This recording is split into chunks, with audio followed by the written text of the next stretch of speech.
Hello साथीहरू, आज चाहिँ हामी कक्षा 10 को सामाजिक अध्ययनको हाम्रो पृथ्वी भन्ने इकाइमा जुन महाद्वीपहरूको बारेमा हामीले पढ्नुपर्ने छ त्यसको पहिलो पाठ जुन चाहिँ पाठ 10 छ त्यसमा नर्थ अमेरिका मतलब उत्तर अमेरिकाको विषयमा चाहिँ आज हामी हेर्नेछौँ।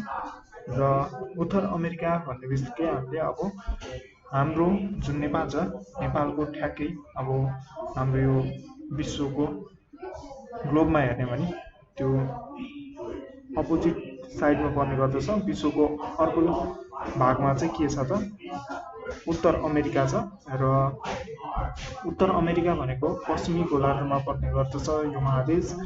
यो पश्चिमी गोलार्ध भन्नाले हामीले वेस्टर्न हेमिस्फियर भनेर बुझ्नु पर्यो होइन। अनि यसमा भनेको हरेक किसिमको हावापानी र भौगोलिक फौलावट चाहिँ हामीले देख्न सक्छौँ। अनि यो भनेको उष्ण मण्डलदेखि लिएर हाम्रो शीत मण्डलसँग फैलिएको छ। अब उष्ण मण्डल भनेको हाम्रो के थियो त? उष्ण मण्डल भनेको हाम्रो ट्रोपिकल रिजन थियो भने अब शीत मण्डल भनेको माथिको यो हिउँ पर्ने बरफी ठाउँहरू चाहिँ हाम्रो शीत मण्डल हो। यो चाहिँ यो माथिको भागहरू पर्यो हो। यो सम्पूर्ण क्षेत्रसम्म यो फैलिएको छ, एकदमै ठुलो महादेश छ। र यसमा हामी अरू पनि हेर्न सक्छौँ, जस्तै हावापानीको अवस्थाहरू चाहिँ यसमा अत्याधिक गर्मीदेखि लिएर न्यानो र एकदमै जाडोसम्म सबै किसिमको हावापानी चाहिँ हामी यहाँ देख्न सक्छौँ। र यहाँनिर हामीसँग के छ भन्दाखेरि अरू अब यसमा चाहिँ भूमध्य रेखाको नजिक जहिले पनि के हुन्छ त यो उष्ण मण्डलीय क्षेत्र हुन्छ, मतलब ट्रोपिकल रिजन हुन्छ। यो क्षेत्रको छेउछाउमा त के हुन्छ एकदमै गर्मी हुने गर्दछ। अर्को भनेको चाहिँ हाम्रो समशीतोष्ण क्षेत्र जुन चाहिँ टेम्परेट जोन भनेर हामी बुझ्न सक्छौँ। यसमा चाहिँ हावापानी न्यानो र सबै किसिमको ठ्याक्क मिलेको मनोरम किसिमको हुन्छ। र यहाँ पनि त्यही कुरा देखिएको छ। र अर्को भनेको चाहिँ हाम्रो शीत मण्डलीय क्षेत्र, यो भनेको चाहिँ पोलार रिजन माथिपट्टि जुन चाहिँ अलास्काहरू र क्यानाडा माथि देख्न सकिन्छ। अब यो क्षेत्रमा चाहिँ के हुन्छ भन्दाखेरि एकदमै जाडो हुने गर्दछ। र यहाँ पनि भनिएको छ यो क्षेत्रमा निकै जाडो हुने गर्दछ भनेर। र त्यसै गरी क्यानाडाको पश्चिम खण्डमा चाहिँ सेन्ट लोरेन्स नदी वरिपरि क्षेत्रमा जुन यो क्यानाडाको यो क्षेत्र देख्न सकिन्छ, यो चाहिँ सेन्ट लोरेन्स नदी यहाँनिर पाउँछौँ हामी। र यसको वरिपरि चाहिँ के हुन्छ भन्दाखेरि वर्षभरि नै पानी पर्ने गर्दछ। र त्यसै गरी यतातिर जुन पश्चिमतिरको भाग छ यो चाहिँ क्यालिफोर्नियाको क्षेत्रतिर चाहिँ के गर्न सकिन्छ भन्दाखेरि यहाँ चाहिँ हिउँदमा मात्र पानी पर्ने। र अमेरिकाको दक्षिण पूर्वी खण्डमा चाहिँ यो दक्षिण पूर्वी खण्ड भन्नाले यतातिर बुझ्नु पर्यो हामीले, यो दक्षिण र पूर्वतिर यो इस्टर्न साइड भयो होइन। इस्टर्न मतलब यो पूर्वतिर, यो पूर्वी क्षेत्रमा चाहिँ के देखिन्छ त भन्दाखेरि यसमा चाहिँ ग्रीष्ममा मतलब गर्मीमा पानी पर्ने गर्दछ, जुन चाहिँ हाम्रोतिर जस्तै भयो गर्मीमा पानी पर्ने। तर क्यालिफोर्निया साइडमा चाहिँ के हुँदो रहेछ त यतातिर चाहिँ जाडोमा हिउँदमा पानी पर्छ।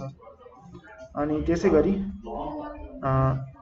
यो क्षेत्रतिर चाहिँ खतरनाक आँधी बेरी आउने गर्दछ, जसलाई चाहिँ साइक्लोन भनेर बुझिन्छ।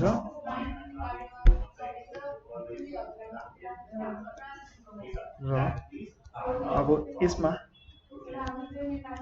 ठुलो नक्सान पनि हेर्न सक्छौँ हामी। यसको बोर्डरहरूको कुरा गर्ने हो भनेदेखि चाहिँ यसको सीमामा चाहिँ के पर्दछ भन्दाखेरि अब वेस्टतिर भनेको हाम्रो पश्चिमतिर चाहिँ पेसिफिक ओसियन जुन यतातिर देख्न सकिन्छ होइन। अनि त्यसै गरी हाम्रो पूर्वतिर इस्टमा चाहिँ एटलान्टिक ओसियन पर्ने गर्दछ। र त्यसै गरी दक्षिणतिर हेर्ने हो भने यसलाई चाहिँ साउथ अमेरिकासँग केले छुट्याएको छ भन्दाखेरि यसलाई पानामा क्यानल भन्ने एउटा क्यानल छ, जुन चाहिँ हामी यहाँनिर देख्न सक्छौँ। यो पानामा भन्ने ठाउँमा यहाँनिर जहाजहरूलाई वारपार गर्नको लागि एउटा क्यानलै बनाएको छ, नहर। अनि त्यो पानामा क्यानलले चाहिँ साउथ अमेरिका र नर्थ अमेरिकालाई छुट्याएको छ।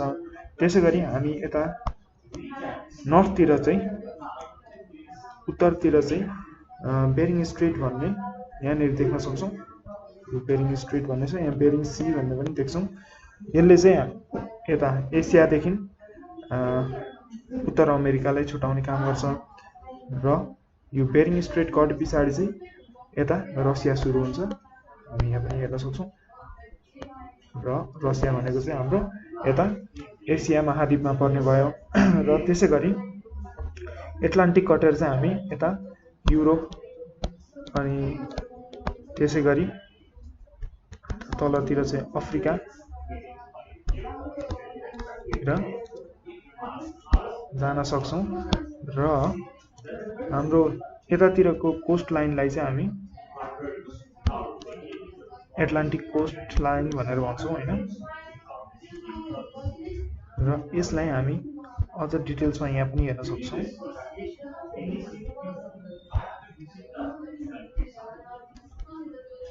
यहाँ देखाउन चाहे मैले,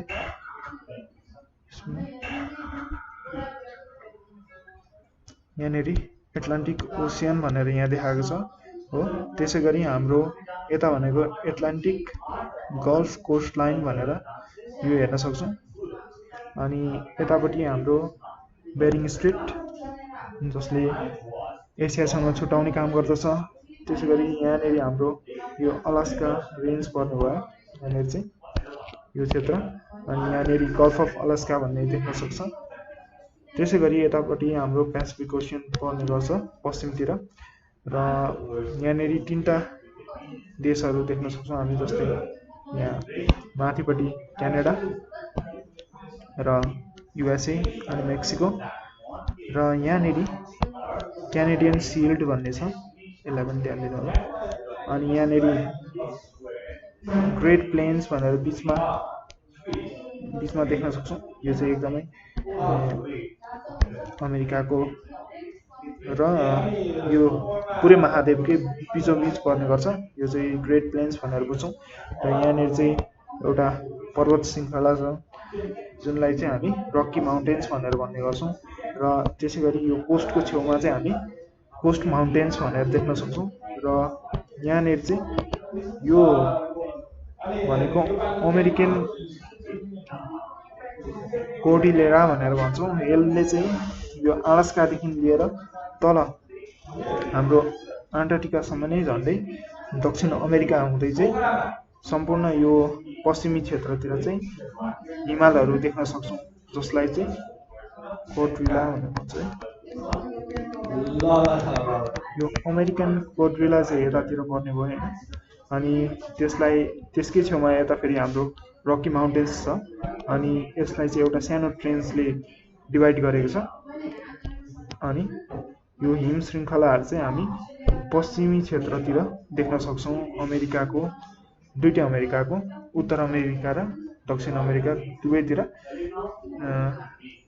र यसलाई चाहिँ यहाँ अमेरिकामा चाहिँ अमेरिकन कोर्डिलेरा भनेर भन्ने गर्छ होइन। अनि त्यसै गरी अब हामी अरू के देख्न सक्छौँ भन्दाखेरि यहाँ एउटा अमेरिकाको सबभन्दा अग्लो माउन्टेन जुन चाहिँ माउन्ट मैकिन्ली भन्ने छ। अनि त्यसै गरी यहाँनिर एपेलेचियन माउन्टेन्स भन्ने यतातिर छ।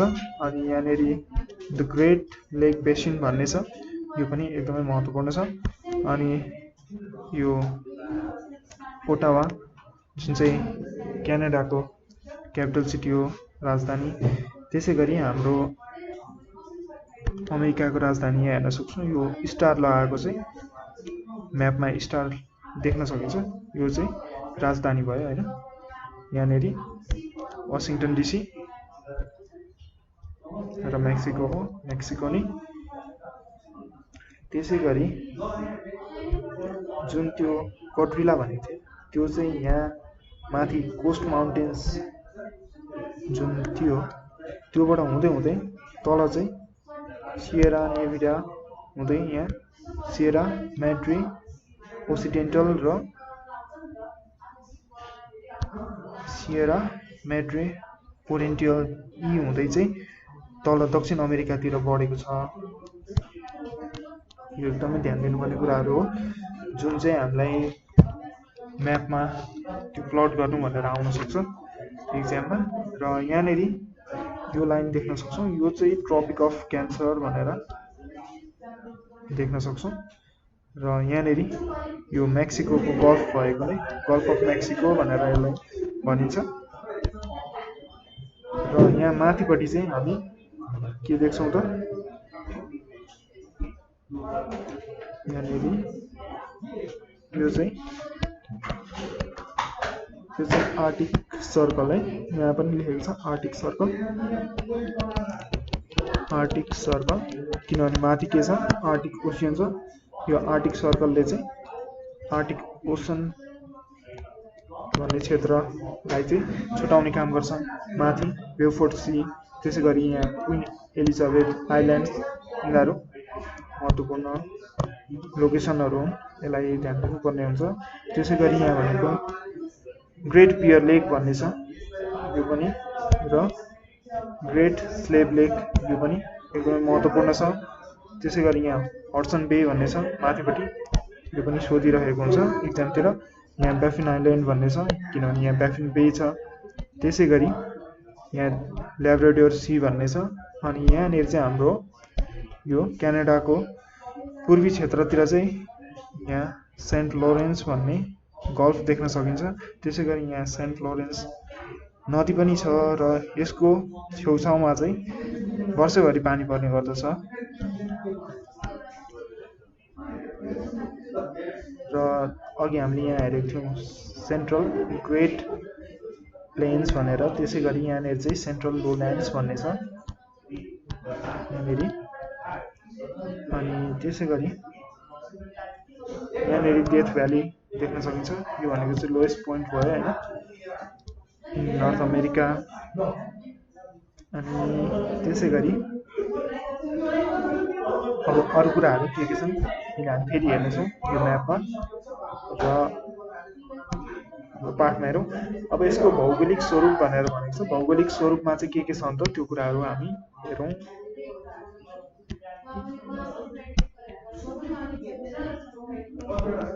जस्तै पश्चिम भागमा चाहिँ रकी अलास्कादेखि पानामासम्म विशाल मोडदार पर्वतीय संरचनाका रूपमा चाहिँ पर्वतमाला एकनासले फैलिएको छ भनेर भनेको छ। जुन पश्चिम क्षेत्रमा यहाँ हेरेको थियौँ हामीले, यो पश्चिम क्षेत्रमा यहाँ चाहिँ अलास्कादेखि लिएर कहाँसम्म भनेको छ त हाम्रो पानामासम्म। पानामा भनेको यहाँ पानामा क्यानल्सको कुरा थियो नि अघि, यता पनि हेर्न सक्छौँ। यहाँ पानामासम्म फैलिएको छ त्यो हिम श्रृङ्खलाहरू चाहिँ यसरी। यहाँनिर यो माथि अलास्कादेखि हुँदै हुँदै सबै पश्चिम क्षेत्रमा चाहिँ हाम्रो यहाँ चाहिँ सबै के छ त, यो चाहिँ विशाल पर्वतीय संरचनाहरू छन्। यो पर्वतमाला चाहिँ एकदमै लामो छ होइन, अनि यसमा विभिन्न हिम श्रृङ्खलाहरू पर्ने गर्दछन्, जस्तै माउन्ट म्याकिनले, लोगेन, राइनर, यिनीहरू एल्बर्ट, यिनीहरू चाहिँ एकदमै महत्त्वपूर्ण अग्ला चुचुराहरू हुन् जुन चाहिँ उत्तर अमेरिकामा पर्दछ। त्यसै गरी पूर्वी भागमा चाहिँ कडा चट्टानयुक्त एउटा एपलेचियन माउन्ट भनेर यहाँ पर्वत श्रृङ्खला भनेर भनिन्छ, यो हेर्न सक्छौँ हामी। जस्तै यहाँनिर यो म्यापमा हेर्न सकिन्छ, यहाँ एपलेचियन माउन्टेन्स भनेको थिएँ मैले, यो चाहिँ पूर्वी क्षेत्रमा पर्ने भयो, इस्टर्न साइडमा होइन। र त्यसै गरी अर्को भनेको चाहिँ मध्य भागमा चाहिँ विशाल रूपमा फैलिएको पेरिस घाँसे मैदान भनेर भनेको छ। यो चाहिँ हाम्रो मध्य क्षेत्रमा फैलिएको छ है। यसलाई चाहिँ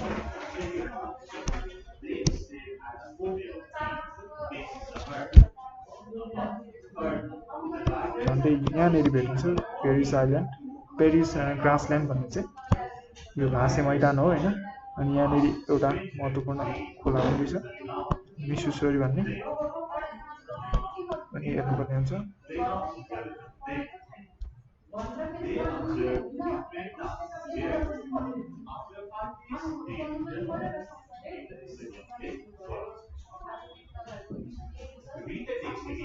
हाम्रो यहाँनिर पर्ने गर्दछ पेरिस ग्रासल्यान्ड भन्ने चाहिँ। अब यसलाई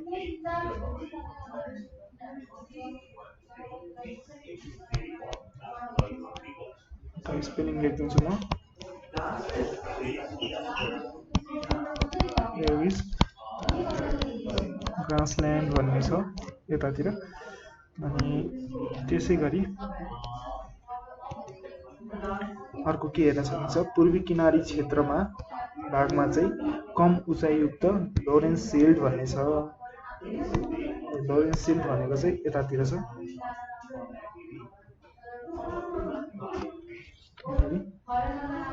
लोरेन्स सिल्ड भनेर मैले यता देखाउन खोजेँ।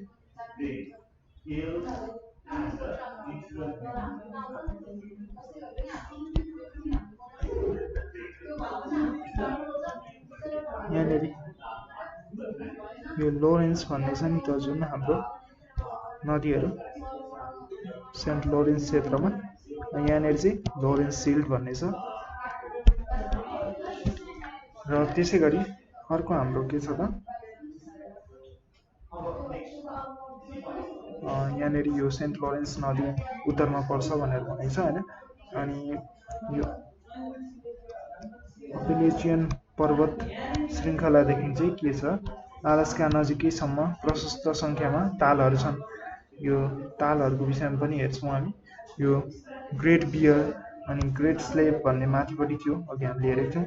अनि विनिपिग भन्ने, अनि मिपिगन, अनि सुपेरियर मिशिगन, अनि हुरेन, अनि ओन्टारियो र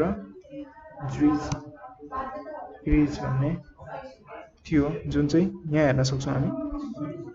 यो सुपेरियर मिशिगन होइन, अनि होरियन, अनि ओन्टारियो, यिनीहरू चाहिँ Great Lakes, the Great Lakes basin भनेर भनिन्छ होइन।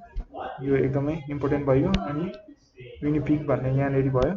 अब त्यसै गरी यहाँनिर माथि के छ, ग्रेट स्लेभ भन्ने छ, र यहाँ ग्रेट बियर भन्ने छ। यो लेकहरूको बारेमा चाहिँ हामीले ध्यान दिनुपर्छ। अर्को भनेको यहाँनिर छ ग्रेट सल्ट लेक भनेर, अनि सल्ट लेक सिटी भन्ने छ, एसएलसी भन्ने यहाँनिर। र त्यसै गरी अरू के दिएको छ त, हाम्रो पूर्वी भागमा चाहिँ सेन्ट लोरेन्स र मध्य भागमा मिसिसिपी र पश्चिम भागमा बहने कोलोराडो है। पूर्वी भागमा हाम्रो के छ त, सेन्ट लोरेन्स रिभर छ हो। त्यसै गरी मध्य भागमा मिसिसिपी छ, र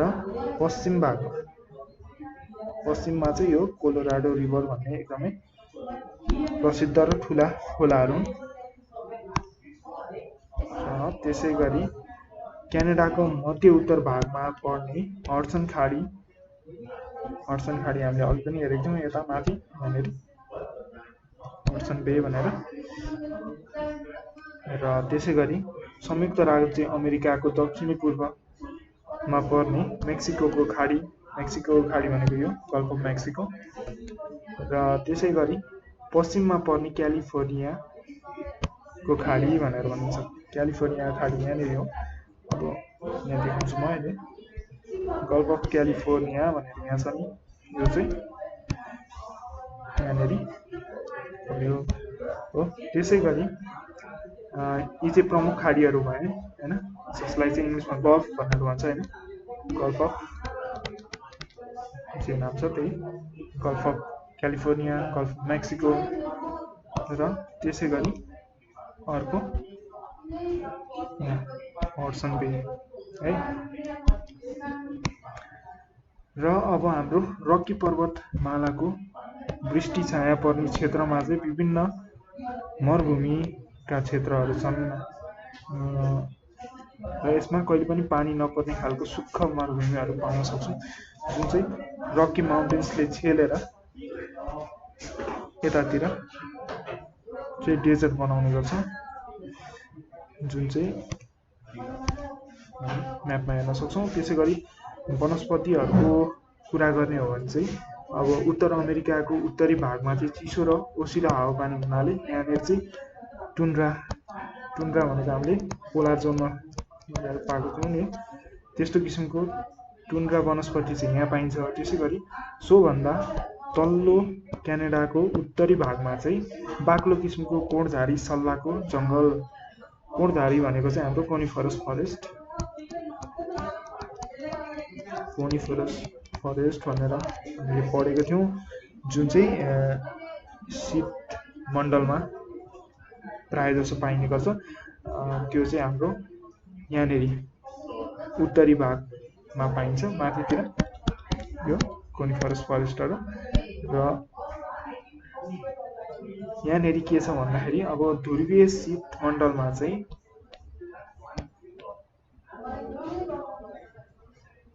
अब उत्तरी क्षेत्र पर्ने गर्छ, त्यसैले यसमा अत्याधिक चिसो भइरहन्छ। त्यसै गरी मध्य ठाउँमा चाहिँ अब हाम्रो मध्य भागतिर चाहिँ मैदानहरू, ग्रासल्यान्डहरू पाइने गर्छ, जसलाई चाहिँ घाँसे मैदान भन्छ। ग्रासल्यान्ड भनेको त्यसको नाम के थियो त? पेरिस थियो। अघि पनि हामीले हेरिसकेका छौँ, यहाँनिर यो मध्य भागतिर पेरिस पनि पाउन सक्छौँ हामी। र त्यसै गरी दक्षिण पूर्वी भागमा चाहिँ र सेन्ट लोरेन्स क्षेत्र, दक्षिण पूर्वी भनेपछि कता गयो त? यता दक्षिण पूर्वी भागतिर र यो सेन्ट लोरेन्स नदीको क्षेत्रतिर, यतातिर चाहिँ पतझर वनस्पति पाइन्छ हैन। पतझर भनेको हाम्रो डेसिडियस। अनि त्यसै गरी मध्य दक्षिणी क्षेत्रमा चाहिँ उष्ण सदाबहार वन मतलब एभरग्रिन फरेस्टहरू पाउने गर्छौँ। मध्य दक्षिणी क्षेत्र भन्नाले कता बुझ्यौँ त हामीले? यता मध्यतिर अनि दक्षिणी क्षेत्र हो, यतातिर चाहिँ हामी एभरग्रिन फरेस्टहरू देख्ने गर्छौँ। एकचोटि हामी फेरि म्यापलाई हेरौँ। म्यापमा हेर्दाखेरि चाहिँ अमेरिकामा पाइने, नर्थ अमेरिकामा पाइने खोलाहरूको बारेमा चाहिँ यहाँनिर दिएको छु। जस्तै यहाँनिर सेन्ट लोरेन्स हेर्न सकिन्छ हो, त्यही भएर यो लोरेन्सियल एरिया भनेर भनिन्छ हैन। अनि यहाँ भनेको हाम्रो लोरेन्सियल प्लेट्युहरू पनि यतै पाउने गर्छौँ हामी। अनि त्यसै गरी यहाँनिर मिसिसिपी अनि मिसिसिपी यी दुईटा प्रमुख खोलाहरू भए होइन, ओहायो। अनि त्यसै गरी हाम्रो यहाँ कोलोराडो, अनि यहाँनिर हाम्रो कोलम्बियातिर चाहिँ फेरि प्लेट्यु पाउने गर्छौँ हामी होइन। अनि त्यसै गरी हाम्रो युकोन भन्ने यहाँनिर छ माथि, यो पनि इम्पोर्टेन्ट छ एउटा। र त्यसै गरी अरू के हेर्न सक्छौँ हामी भन्दाखेरि यो ग्रेट लेक बेसिन्स यहाँ हेर्न सक्छौँ होइन। यसमा चाहिँ यति नै हेर्न सक्छौँ। र यहाँ हाम्रो द ग्रेट लेक्स भन्ने थियो नि, अब यसमा चाहिँ सुपिरियर अनि मिसिगन, ओरियन र इरी, ओन्टारियो यीहरू चाहिँ पर्ने गर्छ। र यसको छेउछाउ नै के पर्छ त? न्युयोर्क जस्तो ठुलो सहर, अनि त्यसै गरी पेन्सिल्भेनिया, अनि ओहायो, अनि यहाँ तल इन्डियाना, यी क्षेत्रहरू पर्ने गर्दछन्। र यसको जस्ट नजिकै के छ त? क्यानाडा छ, क्यानाडाको राजधानी। र यहाँ पनि हेर्न सक्छौँ हामी, यहाँनिर चाहिँ हाम्रो क्यानेडियन सिल्ड देखाएको छ होइन।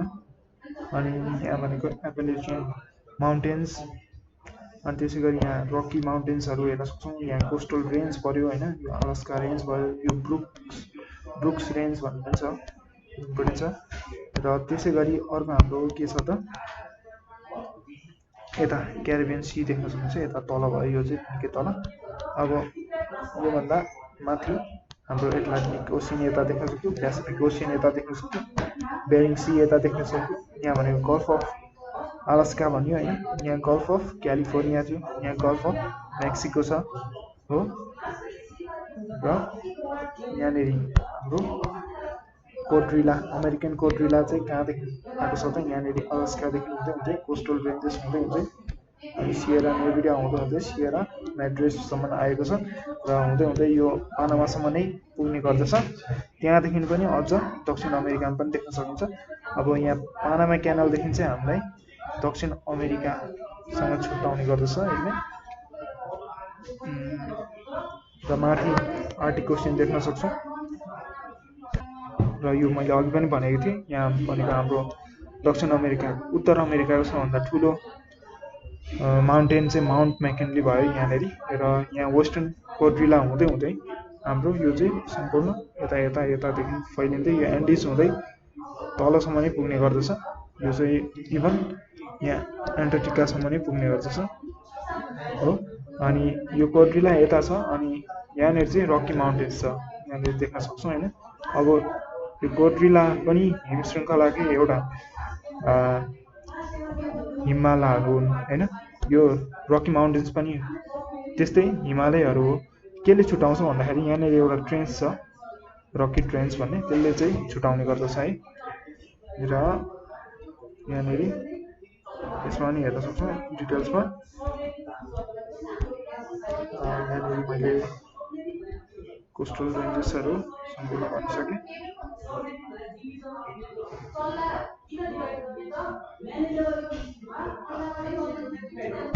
अब उत्तर अमेरिका भन्ने बित्तिकै अमेरिका चाहिँ त्यसमा धेरै छ, त्यसैले अमेरिकाको हेरौँ। यहाँनिर हेर्दाखेरि चाहिँ अमेरिकाको चाहिँ के छ भन्दाखेरि अमेरिका चाहिँ दुई भागमा डिभाइड छ है। जस्तै अलास्का भन्ने चाहिँ माथि पर्ने गर्छ, अघि हामीले हेरेको थियौँ माथितिर, यहाँनिर पनि अमेरिका हो। अनि बिचमा फेरि क्यानाडा आउँछ अनि त्यहाँ पछाडि फेरि अमेरिका आउने गर्दछ। र यो चाहिँ United states of America USA भयो होइन। अनि यसमा चाहिँ सेन्ट्रल लोल्यान्ड्स भनेर अघि पनि हेरेको थियौँ हामीले। अनि यो ग्रेट प्लेन्स भन्ने यहाँनिर छ। त्यसै गरी माथि चाहिँ क्यानेडियन सिल्ड भन्ने छ, यो एपलेसियन माउन्टेन्स। त्यसै गरी यो भनेको एटलान्टिक ओसियन छ यता, त्यही भएर यो एटलान्टिक कोस्ट भयो होइन। अनि त्यसै गरी यहाँ गल्फ अफ मेक्सिको छ। त्यसै गरी यो गल्फ कोस्टल प्लेन भने यहाँनिर कोस्टल रिजन्सहरू भयो। कोस्टल रिजन्स भनेको सबै समुद्रको छेउछाउको रिजन्सहरू भयो होइन। यहाँ कोस्टल रेन्जेसहरू भन्ने छ। अनि यो हाम्रो क्यास्केड रेन्ज भन्ने छ होइन। अनि यहाँनिर ग्रेट बेसियन भन्ने छ। अनि यहाँ चाहिँ रकी माउन्टेन्स भयो। यो कुरा चाहिँ हामीले ध्यान दिनुपर्छ है। र अर्को पार्ट 12मा चाहिँ के छ भन्दाखेरि हाम्रो दक्षिण अमेरिकाको कुराको छ। र दक्षिण अमेरिका भन्नाले साउथ अमेरिका भनेर बुझ्यो होइन। अनि यसको चाहिँ हामीलाई यहाँनिर यसको लोकेसनको बारेमा दिएको छ। अब जस्तै दक्षिण अमेरिकी महादेश चाहिँ 12 डिग्री उत्तरी अक्षांशदेखि 55 डिग्री दक्षिणी अक्षांशसम्म फैलिएको रहेछ होइन। यो भनेको चाहिँ हाम्रो यहाँनिर 12 डिग्री नर्थदेखि चाहिँ हाम्रो साउथमा कतिसम्म चाहिँ 55सम्म है त, जुन चाहिँ यहाँनिर अक्षांश भन्ने चाहिँ ल्याटिट्युड बुझ्यो होइन। यो चाहिँ 55 डिग्री, यो चाहिँ दक्षिण भनेपछि साउथ भनेर लेख्नु पऱ्यो यसरी होइन। र उत्तर अमेरिकाको चाहिँ कति थियो हाम्रो 18 डिग्रीदेखि 82 डिग्री नर्थ, त्यो चाहिँ नर्थ हेमिस्फियरमै मात्रै पर्थ्यो, त्यही भएर नर्थ मात्रै हुनु हो। यसको चाहिँ अलिकति हाम्रो नर्थ हेमिस्फियरमा अनि त्यहाँदेखि साउथ हेमिस्फियरमा दक्षिणतिर पर्ने भयो होइन। र त्यसै गरी लङ्गिट्युडको पनि कुरा आउँछ। त्यो लङ्गिट्युडमा चाहिँ के हुन्छ भन्दाखेरि इस्ट र वेस्ट भन्ने हुन्छ है। यति डिग्री जस्तै 52देखि चाहिँ हाम्रो 52 डिग्रीदेखि 172 डिग्री वेस्ट भनेको चाहिँ हाम्रो के थियो त, माथि नर्थ अमेरिका थियो। त्यसै गरी साउथ अमेरिका चाहिँ कतिदेखि कतिसम्म,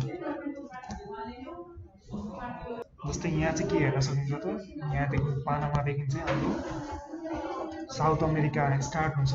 र साउथ अमेरिका चाहिँ त्यहाँदेखि स्टार्ट भएर सबै हुँदै यहाँ तलसम्म जान्छ होइन।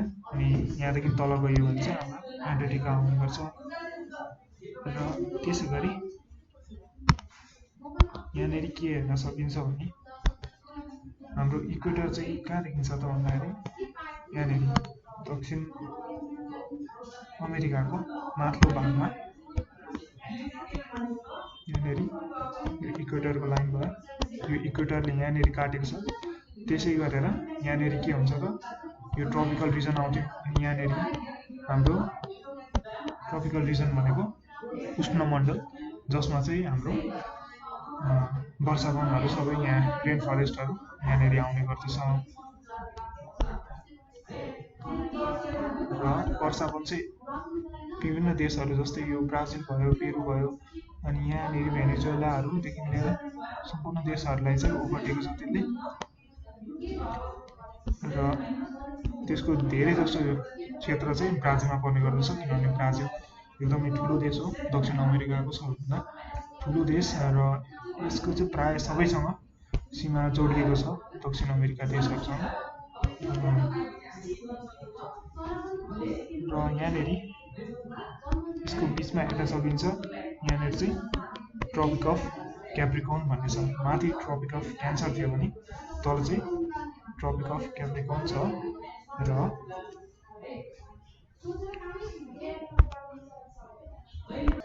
त्यही कुराहरू यहाँ भनेको छ। जस्तै उत्तरी अमेरिका महादेशको चाहिँ दक्षिणी खण्ड चाहिँ पानामासँग जोडिएको छ, जुन चाहिँ यहाँ यो थियो पानामा क्यानल भन्ने हाम्रो। र दक्षिणतर्फ चाहिँ निरन्तर फैलिएर गएको छ, यो दक्षिणतर्फ यसरी गएको छ, यसको कुनै यहाँ सीमा तोकिएको छैन। र यस महादेशको उत्तरी भूभाग चाहिँ हाम्रो भूमध्य रेखाले काट्दछ। यहाँनिर उत्तरी क्षेत्रमा यहाँनिर भूमध्य रेखा आउने गर्दछ होइन। र त्यसै गरी हाम्रो दक्षिणको भूमि दक्षिण ध्रुवको नजिकसम्मै फैलिएको छ भनेर भनेको छ। यो चाहिँ तलतिर दक्षिणी ध्रुव भनेको हाम्रो साउथ पोलतिर भयो होइन, यता। र हाम्रो दक्षिण अमेरिकाका महादेशको पश्चिमपट्टि चाहिँ के छ त, उत्तरदेखि दक्षिणसम्म विशाल पर्वतमाला छ, जुन चाहिँ अघि पनि मैले भनिसकेको थिएँ, कोर्डेला भन्ने थियो। त्यही हो, यसलाई एउटा त्यहाँ प्रसिद्ध नामले चिनिन्छ, जुन चाहिँ एन्डिज भनेर भनिन्छ, एन्डिज माउन्टेन्स भनेर। त्यसको बारेमा यहाँनिर दिएको छ। यो चाहिँ एउटा मोड्दा पर्वतमाला हो होइन, अनि विश्वकै सबभन्दा लामो पर्वत श्रृङ्खला पनि भनेर यसलाई चिनिन्छ, किनभने यो 7000 किलोमिटरसम्म यो फैलिएको छ। र त्यसै गरी एन्डिज पर्वतमालाको चाहिँ सबभन्दा अग्लो टाकुरा चाहिँ माउन्ट अकेन्गुवा, यो म्यापमा नि हेर्नु सक्छ, यहाँ ठुलो म्यापमा जस्तै त्यो चाहिँ हाम्रो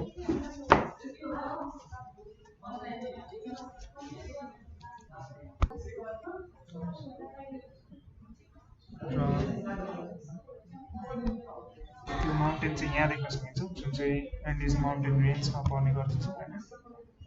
अनि यो भनेको चाहिँ संसारकै सबभन्दा लामो माउन्टेन रेन्ज भनेर बुझिन्छ एन्डिज माउन्टेनलाई। र अकोन्कागुआ भन्ने माउन्टेन चाहिँ सबभन्दा अग्लो माउन्टेन हो यहाँको। र यसमा अरू के हेर्न सकिन्छ त, यहाँनिर गायना आइल्यान्ड्स भन्ने छ, त्यसै गरी यहाँनिर आटाकामा डेजर्ट्स भन्ने छ होइन। अनि यहाँनिर टिटिकाका लेक्स भन्ने छ। यो विषयमा फेरि अनि यहाँ मेन्सन गरेको छ, हेर्न सक्छौँ। जस्तै कि यहाँनिर 6000 मिटरभन्दा अग्ला धेरै चुचुराहरू चाहिँ यहाँ रहेका छन्।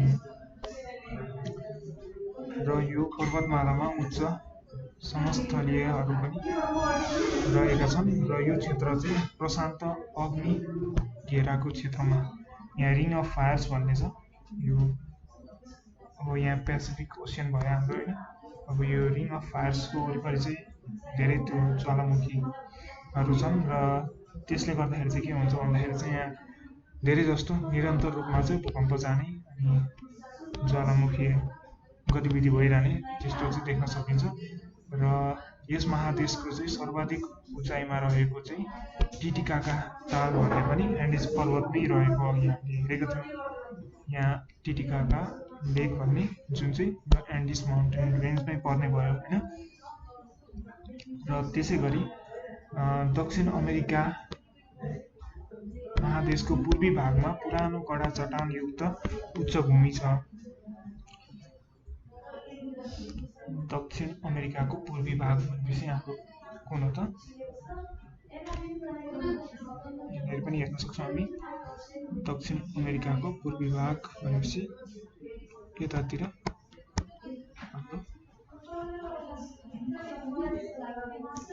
यहाँनिर हामीले यो गायना हाइल्यान्ड्स हेर्नु भने हुन्छ। यहाँनिर यो पनि इम्पोर्टेन्ट छ। अब जस्तै पूर्वोत्तर क्षेत्रमा चाहिँ गायना उच्चभूमि पर्दछ हैन। त्यसै गरी महादेशको पश्चिमी एन्डिज र पूर्वी उच्चभूमिको बीचमा चाहिँ संसारकै सबभन्दा ठुलो नदी एमाजोन देख्न सक्छौँ हामी। एमाजोन नदी जुन चाहिँ यो एमाजोन बेसिनमा एमाजोन रेन फरेस्ट सबै त्यसले छिचल्दै कहाँनिर निक्लिन्छ भन्दाखेरि त्यो अन्ततः यहाँ एटलान्टिक ओसियनमा गएर मिल्न जान्छ। र त्यसै गरी अर्को ओरिनको नदीले पनि बनाएको विशाल मैदानी क्षेत्र हामी यहाँ देख्न सक्छौँ।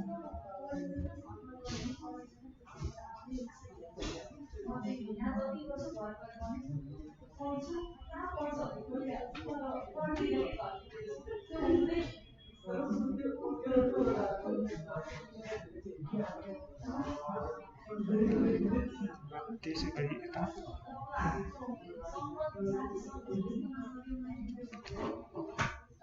यता हाम्रो मध्य र दक्षिण पूर्वी क्षेत्रमा चाहिँ पाराना र पाराग्वे नदी यो भनेको चाहिँ हाम्रो यहाँ हेर्न सक्छौँ।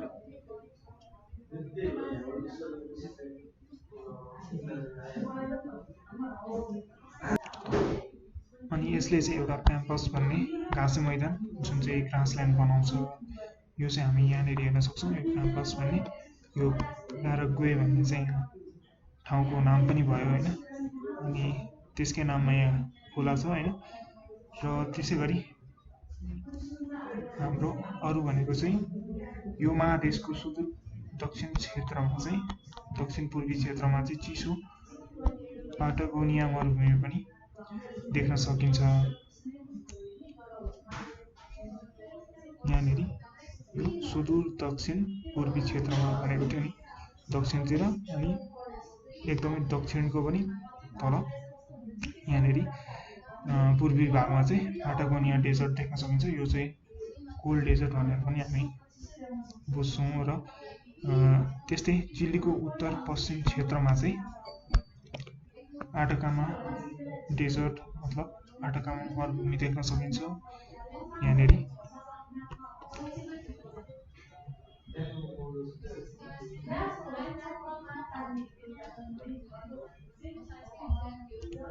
र यसको हावापानीको कुरा गर्ने भन्दाखेरि चाहिँ एमाजोन बेसिन जुन चाहिँ हाम्रो त्यो एमाजोन नदीको र एमाजोन रेन फरेस्टको क्षेत्र आउँछ। यहाँनिर यो क्षेत्रमा चाहिँ के हुन्छ भन्दाखेरि कस्तो किसिमको हावापानी छ त भन्दाखेरि अब यसमा ओसिलो हावापानी पाइने गर्दछ हैन। भूमध्य रेखीय यहाँनिर यो क्षेत्रमा चाहिँ भूमध्य रेखाले काटेको हुँदाखेरि के हुन्छ त दैनिक घनघोर वर्षा हुने गर्दछ, जसलाई चाहिँ कन्भेन्सनल रेन भनेर पनि हामीले पढेका थियौँ पहिलेको लेसनहरूमा।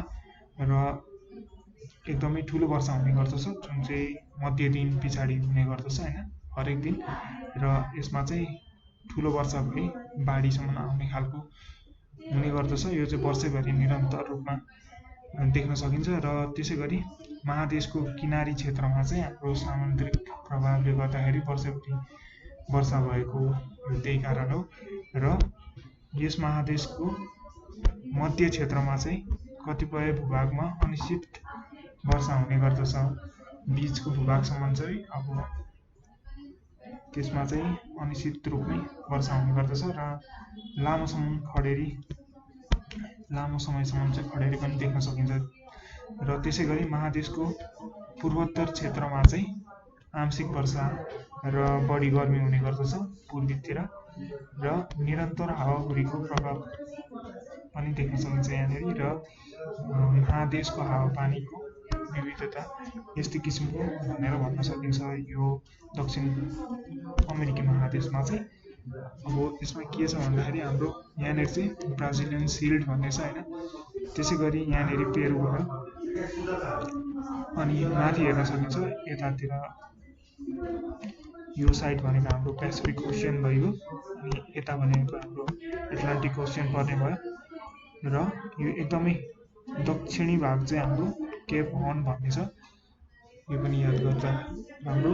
र यहाँ ल्यानोस भन्ने, अनि यहाँ त्यसै गरी प्याम्पस, त्यसै गरी यो एन्डिज माउन्टेन रेन्ज भनेर भनिन्छ होइन, अनि यहाँनिर प्याटागोनिया डेजर्ट, आटाकामा डेजर्ट, यो दुईवटा महत्त्वपूर्ण।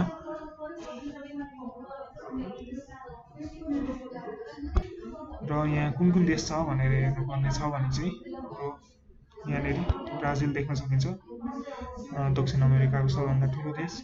अब यसको सीमामा कुन कुन छन् त भन्दाखेरि उरुग्वे, प्याराग्वे, बोलिभिया, पेरु, अनि कोलम्बिया, भेनेजुएला, प्रायः जसो सबै दक्षिण अमेरिकी देशहरू यसको सीमासँग जोडिएका छन्, चिलीलाई छोडी होइन। अर्जेन्टिनासँग पनि छोटो बोर्डर यहाँनिर पर्दछ,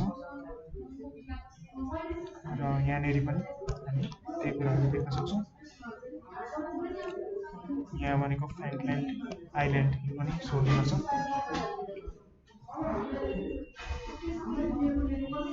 र पाराना रिभर भन्ने चाहिँ त्यो चाहिँ यहाँनिर देख्न सकिन्छ, र यसले चाहिँ कुन सहरमा जान्छ भन्दाखेरि ब्युनस एरिज भन्ने, र यहाँनिर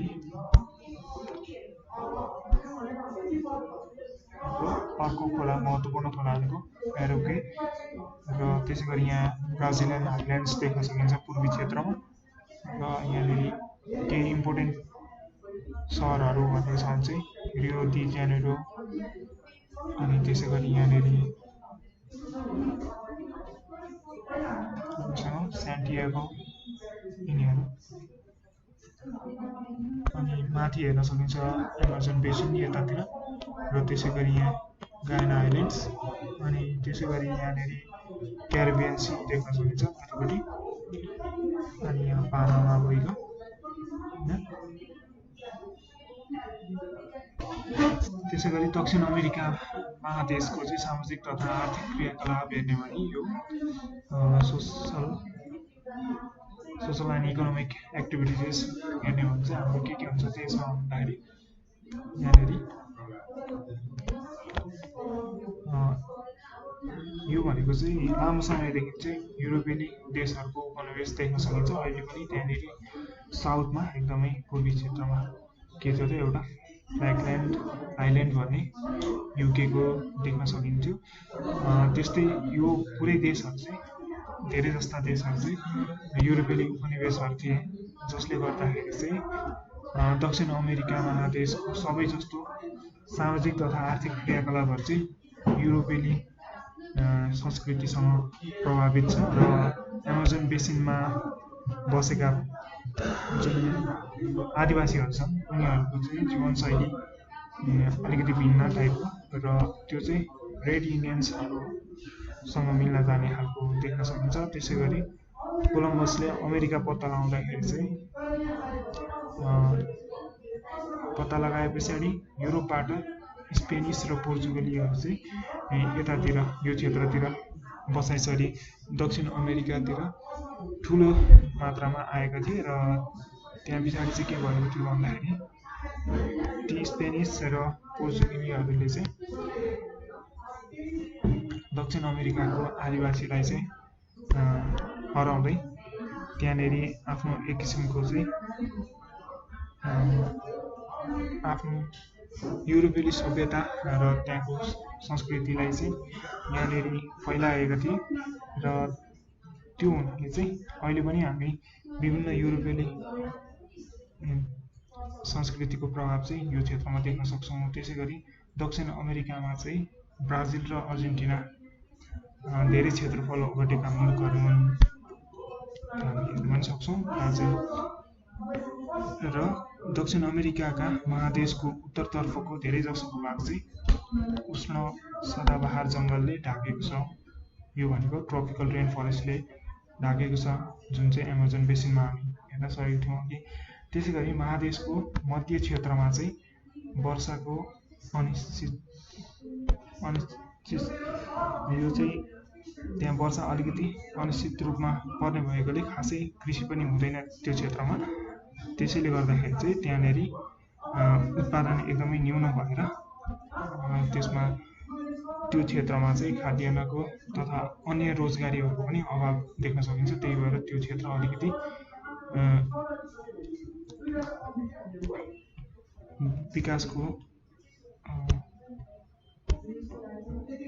विकासको रूपले अलिकति पिछडिएको ठाउँ मान्न सकिन्छ। त्यसैले यो महादेशको किनारी क्षेत्रमा चाहिँ ठुलो बसाइहरू र सहरहरू चाहिँ देख्न सकिन्छ।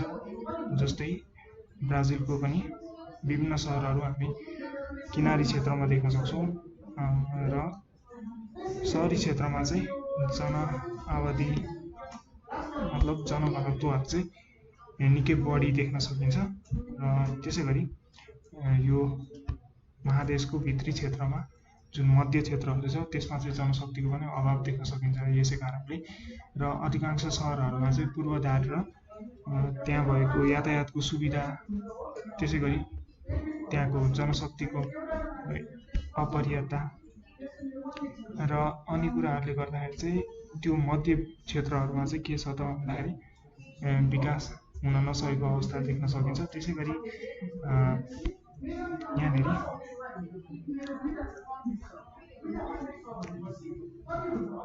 त्यो सहरहरूमा उद्योग र व्यवसायको हिसाबले पनि यता कोस्टल एरियाजहरू जुन छन् समुद्री किनारीको क्षेत्रहरू त्यसमा चाहिँ हामी विकासको अलिकति ठुलो फड्को मारेको देख्न सकिन्छ। त्यसै गरी हाम्रो यहाँनिर सरकारी लगानीहरू पनि विशेषतया त्यही क्षेत्रहरूमा चाहिँ बढिरहेको, जुन चाहिँ महाद्वीपको मध्य भागमा भन्दाखेरि किनारी क्षेत्रमा चाहिँ देख्न सकिन्छ। र त्यो क्षेत्रमा चाहिँ व्यापार तथा पर्यटन सबै राम्रो रूपले फस्टाएको देख्न सकिन्छ। त्यसै गरी ब्राजिल चाहिँ संसारमा सबैभन्दा धेरै मात्रामा कफी, उखु अनि कोका जुन चाहिँ चकलेट बनाउन युज हुन्छ त्यो उत्पादन गर्ने राष्ट्रको रूपमा चिनिन्छ। र अर्जेन्टिनामा चाहिँ प्रशस्त मात्रामा चाहिँ गहुँको उत्पादन हुन्छ र यहाँ प्याम्पस लगायत घाँसे मैदान जुन हामीले पूर्वी दक्षिणी क्षेत्रतिर देखेको छौँ त्यसमा चाहिँ ठुलो सङ्ख्यामा चाहिँ भेडा पालन हुन्छ र यहाँको भेडाको मासु चाहिँ अब धेरै प्रख्यात छ र यहाँ युरोपेली मुलुकहरूबाट भेडाको मासु निर्यात गरिन्छ। त्यसै गरी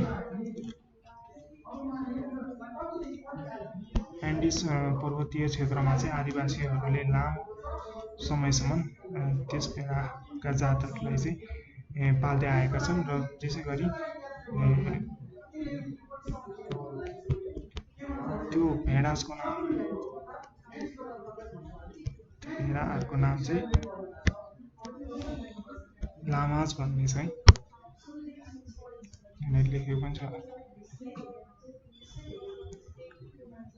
र त्यो भेडा चाहिँ एकदम बहुउपयोगी छ त्यो क्षेत्रको लागि। त्यसको मासुदेखि लिएर त्यसलाई भारी पकाउन पनि प्रयोग गर्न सकिन्छ त्यसलाई। र पर्वतीय क्षेत्रमा चाहिँ पशुपालनका साथै पर्यटन कार्यका लागि पनि त्यो फस्टाउँदै गएको देख्न सकिन्छ। त्यसै गरी यहाँ चाहिँ विभिन्न तामा, फलाम, सुन, एल्युमिनियम, पेट्रोल, हिरा, कोइला आदिको चाहिँ खनिजहरू देख्न सकिन्छ। त्यसै गरी अटकामा मरुभूमिमा चाहिँ विशाल सुनखानीहरू देख्न सकिन्छ र त्यसै गरी सुनको उत्खनन गर्नका लागि चाहिँ बहुराष्ट्रिय कम्पनीहरू मतलब इन्टरनेसनल कम्पनीहरू चाहिँ यहाँनिर आएर काम गर्ने गरेको देख्न सकिन्छ। त्यसै गरी महादेशको अधिकांश व्यापार चाहिँ युरोपसँग चल्दछ। त्यसै गरी ब्राजिल र अर्जेन्टिना चाहिँ विश्वमा फुटबलका लागि प्रख्यात देशहरू पनि हुन्। र त्यसै गरी उत्तर अमेरिकाको को चाहिँ हामी सामाजिक तथा आर्थिक क्रियाकलापहरू हेर्ने हो भने यसमा चाहिँ के देख्न सकिन्छ भन्दाखेरि उत्तर अमेरिका चाहिँ विश्वको अधिकांश मानिसहरूको आकर्षणको केन्द्र छ, किनभने यसमा विभिन्न विकसित देशहरू जस्तै क्यानाडा, अमेरिकाहरू देख्न सकिन्छ। र यसको इतिहासको कुरा गर्ने भने क्रिस्टोफर कोलम्बसले चाहिँ अमेरिकालाई पत्ता लगाएका थिए र उनी चाहिँ युरोपबाट युरोपेलीहरूलाई यस क्षेत्रमा बसाइ सराई गराएर र यो क्षेत्रमा चाहिँ त्यो आफ्नो प्रभुत्व जमाउनको लागि चाहिँ उनले ढोका खोलिदिएका थिए र उनीहरूले चाहिँ त्यहाँका आदिवासीलाई अल्पमतमा पारी आफ्नो सत्ता स्थापना गरेका थिए। त्यसै गरी के पनि देख्न सकिन्छ भन्दाखेरि क्यानाडा र संयुक्त राष्ट्र अमेरिकाले चाहिँ संसारकै ध्यान आकर्षण गर्नका लागि सफल हुने गरी पूर्वाधारहरूको निर्माण गरी त्यसलाई कुशल तरिकाले सञ्चालन गर्न सक्षम भएका छन् र दक्ष जनशक्तिको पर्याप्तता र अधिकतम स्रोत परिचालन भएकोले चाहिँ उत्तर अमेरिकाको आर्थिक अवस्था यो किसिमको मजबुत हुन सकेको हो। त्यसै गरी क्यानाडा र संयुक्त राष्ट्र अमेरिकाले चाहिँ अधिकांश भूभाग यसमा ओगटेको देखिन्छ र यो उत्तर अमेरिकामा चाहिँ यहाँनिर हामी म्यापमा नि हेर्न सक्छौँ। यहाँनिर अब के छ त, यहाँनिर युनाइटेड स्टेट्स अफ अमेरिका देख्न सकिन्छ भने यहाँनिर क्यानाडा देख्न सकिन्छ। त्यसै गरी यहाँदेखि अलास्काको पार्ट पनि अमेरिकाले रसियासँग खरिद गरी आफ्नै बनाएको थियो, जुन चाहिँ यहाँ माथिल्लो छेउमा छ। त्यसैले अमेरिका चाहिँ दुई भागमा छ है खासमा। एउटा भाग यो गयो भने यो मेनल्यान्ड अमेरिका भयो होइन। त्यसै गरी यहाँ पनि माथि पनि देख्न सकिन्छ यहाँ अलास्काको रूपमा। अनि यहाँनिर हामीसँग अरू देशहरू भनेको यहाँ ग्रिनल्यान्डहरू माथिपट्टि देख्न सक्यौँ। अनि त्यसै गरी यहाँनिर क्युबाहरू, हाइटीहरू, अनि त्यसै गरी यहाँनिर चाहिँ मेक्सिको तलपट्टि देख्न सकिन्छ। र अब त्यसैले अब के छ त भन्दाखेरि क्यानाडा र संयुक्त राष्ट्र अमेरिकाले चाहिँ अरू मुलुकहरूको अध्ययनबाट सबै जस्तो उत्तरी अमेरिकी क्षेत्रको चाहिँ समग्र अवस्थाको प्रतिनिधित्व गरेको भनेर भन्न सकिन्छ होइन। किनभने यिनीहरू नै अधिकांश उत्तरी अमेरिकालाई ओगटेको देशहरू मान्न सकिन्छ। र क्यानाडाको प्रति व्यक्ति आय चाहिँ झन्डै 43,000 अमेरिकी डलर छ भने संयुक्त राष्ट्र अमेरिकाको चाहिँ 55,000 डलरसम्म छ। र त्यसै गरी हाम्रो क्यानाडामा फ्रेन्च र अङ्ग्रेजी भाषीहरूको बहुल्यता देख्न सकिन्छ भने हिजो आज चाहिँ संसारभरबाट विभिन्न भाषा बोल्ने मानिसहरू यहाँ पुगेको देख्न सकिन्छ। त्यसै गरी फिरन्ते युनिट भनेको चाहिँ हामीले त्यो शीत क्षेत्रमा भनेर पढेका थियौँ नि, ती जातिहरूका मानिसहरू चाहिँ यहाँ देख्न सकिन्छ। र उनीहरू चाहिँ यो क्षेत्रका आदिवासी हुन्, जुन चाहिँ साइबेरियातिर पनि त्यस्तै किसिमका मानिसहरू पाइन्थ्यो। र साइबेरियाको जस्तै मौसम हुने गर्दछ त्यहाँ माथि। त्यसैले पनि यो क्षेत्रमा यो क्षेत्रको मूल आदिवासीहरू चाहिँ तिनीहरू नै हुन्। र यहाँ चाहिँ अब यहाँको मानिसहरू विभिन्न नोकरी, उद्योग, व्यापार, सेवा, त्यसै गरी हाम्रो व्यवसाय, खनिज उत्खनन, प्रशोधन अनि माछा पालन, कृषि पालन जस्ता कामहरूमा चाहिँ आबद्ध छन्। त्यसै गरी संयुक्त राष्ट्र अमेरिकाका